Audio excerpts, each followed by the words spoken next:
Once more படம் எப்படி இருக்குன்னு இப்போ பார்த்துடலாம். அர்ஜுன் தாஸோட பாஸ்ட் லவ்வும் ப்ரெசன்ட் லவ்வும் ஒரு இடத்துல ஒன்றா வந்து சேரும். அப்போ அர்ஜுன் தாஸ் எடுக்கக்கூடிய முடிவு தான் இந்த ஒன்ஸ் மோர். இது ஒரு சிம்பிளான romantic feel good movie. First ஹாஃபில் அதித்திக்கும் அர்ஜுன் தாஸ்க்குமான லவ் போர்ஷன் வரும். செகண்ட் ஹாஃபில் சோனா ஒலிக்கலுக்கும் அர்ஜுன் தாஸ்க்குமான லவ் போர்ஷன் வரும்.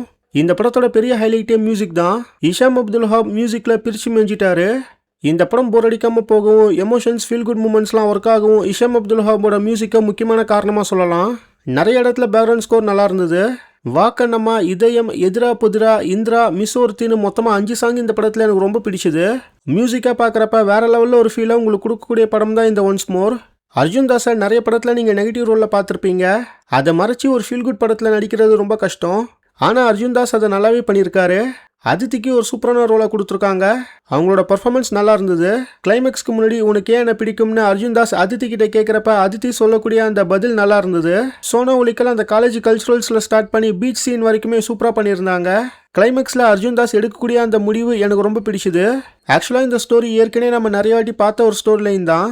ஃபர்ஸ்ட் ஹாஃபில் ப்ரெசென்ட் லவ், இன்ட்ரோல் பிளாக்ல ஒரு ஷாக் கொடுத்து செகண்ட் ஹாஃபில் ஃப்ளாஷ்பேக், கிளைமேக்ஸில் என்ன நடக்குது இப்படி புதுசாக எதுவும் இல்லாத மாதிரி தான் இருக்கும். பட் இவங்க லீட் கேரக்டர்ஸை எழுதின விதமும் மியூசிக்காவும் பார்க்குறப்ப கண்டிப்பாக சில இடங்கள் உங்களுக்கு கனெக்ட் ஆகும். சோனா ஒலிக்கல் அர்ஜுன் தாஸ் பிரேக்கப்கான காரணம் ரொம்ப சிம்பிளாக இருக்கிற மாதிரி எனக்கு ஃபீல் ஆச்சு. இந்த படத்தில் தேவையில்லாமல் 1-2 விஷயத்தை இவங்க காமிச்ச மாதிரி நான் ஃபீல் பண்ணேன். இப்போ எல்லாமே நார்மலைஸ் ஆகிருச்சுங்கிறத நான் ஒத்துக்கிறேன். ஆனால் இப்போ நான் ஒரு படம் எடுக்கிறேன்னா சிட்டியில் உள்ள ஆடியன்ஸ் மட்டும் பார்க்கணும்னு எடுக்க மாட்டேன். சிட்டியை தாண்டி செங்கல்பட்டு போய் திருச்சி, மதுரை, திருநெல்வேலி, கன்னியாகுமரின்னு எல்லா டைப் ஆஃப் ஆடியன்ஸும் பார்க்கணும்னு தான் மூவி எடுப்பேன். இந்த படத்துக்கு அந்த விஷயம் தேவையே இல்லை. அந்த மேட்ரை அவாய்ட் பண்ணியிருக்கலாம்ங்கிறது என்னோட ஒப்பீனியன். இந்த படம் பொறுத்த வரைக்கும் ஹிருதயம் அளவுக்கு இல்லைனாலும் ஹிருதயம் டைப்பில் ஒரு மூவி. நீங்கள் எந்த அளவுக்கு இந்த படத்தில் உங்களை கனெக்ட் பண்ணிக்கிறீங்களோ அந்த அளவுக்கு இந்த படம் உங்களுக்கு ரொம்ப பிடிக்கும்.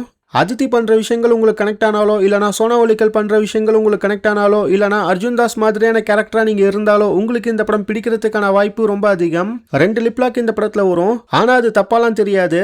என்னை பொறுத்த வரைக்கும் எல்லாருமே பார்க்கக்கூடிய ஒரு படமாக தான் இது எனக்கு ஃபீல் ஆச்சு.